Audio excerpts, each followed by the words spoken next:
Hello guys, കുറേ നാളായി ഞാൻ എൻ്റെ യൂട്യൂബിൽ വീഡിയോസ് പോസ്റ്റ് ചെയ്തിട്ട് കണ്ടതിൻ്റെ ക്ഷാമം കൊണ്ടാണ്. അപ്പോൾ ഞാൻ കരുതി എന്തുകൊണ്ട് എനിക്ക് എൻ്റെ ജോലിയെക്കുറിച്ച് സംസാരിച്ചുകൂടാ.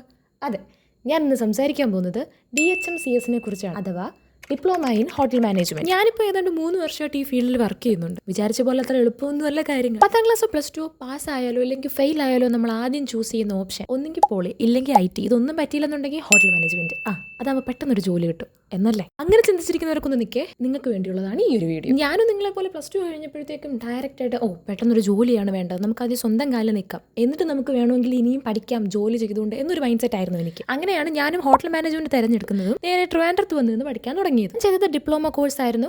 6 മാസം കോഴ്സും 6 മാസം ട്രെയിനിങ്ങും. അങ്ങനെയായിരുന്നു എൻ്റെ കോഴ്സിന്റെ ഡ്യൂറേഷൻ വരുന്നത്. ഏകദേശം ഒരു 60,000 62,000 രൂപ അടുപ്പിച്ചായിരുന്നു എൻ്റെ ഫീസ്. ഇത്രയും ഞാൻ കെട്ടി ഇത് പഠിക്കുകയും ചെയ്തു. എനിക്ക് സർട്ടിഫിക്കറ്റും കിട്ടി. എന്നിട്ടും പ്രത്യേകിച്ച് പ്രയോജനമൊന്നും ഉണ്ടായില്ല. ഈ കോഴ്സിന്റെ ഏറ്റവും വലിയ പ്രത്യേകത എന്താണെന്ന് വെച്ചാൽ, നമ്മൾ പഠിച്ച കാര്യങ്ങളോ പഠിച്ച സർട്ടിഫിക്കറ്റോ അതുമായി ബന്ധപ്പെട്ട ഒരു കാര്യങ്ങളും ആയിരിക്കില്ല നമ്മൾ വർക്ക് ചെയ്യാൻ ഹോട്ടലിലോട്ട് കയറുമ്പോൾ അല്ലെങ്കിൽ ആ ഹോട്ടൽ ഫീൽഡിലേക്ക് കയറുമ്പോൾ അവിടെ നമ്മൾ കാണുന്നതും കേൾക്കുന്നതും ചെയ്യുന്നതും. അതിൽ ഏറ്റവും വലിയ ട്വിസ്റ്റ് എന്താണെന്നറിയോ? പഠിച്ച സർട്ടിഫിക്കറ്റും കൊണ്ടുപോയി കഴിഞ്ഞാൽ നമുക്കിവിടെ പട്ടി വിലയായിരിക്കും. ഹോട്ടൽ എന്താണെന്ന് പോലും അറിയാത്തവരുടെ അണ്ടറിലായിരിക്കും നമ്മൾ പണിയെടുക്കുന്നത്. അവരുടെ വായിലിരിക്കുന്ന തെറി മൊത്തം കേട്ട് കഴിയുമ്പോൾ നമുക്ക് മനസ്സിലാവും നമ്മൾ എന്തിനാണ് വെറുതെ പൈസ മുടക്കിയത് പഠിച്ചത്. അപ്പോൾ ഇന്നത്തേക്ക് ഇത്രയും മതി. അടുത്ത കാര്യങ്ങൾ അടുത്ത വീഡിയോയിൽ പറയാം.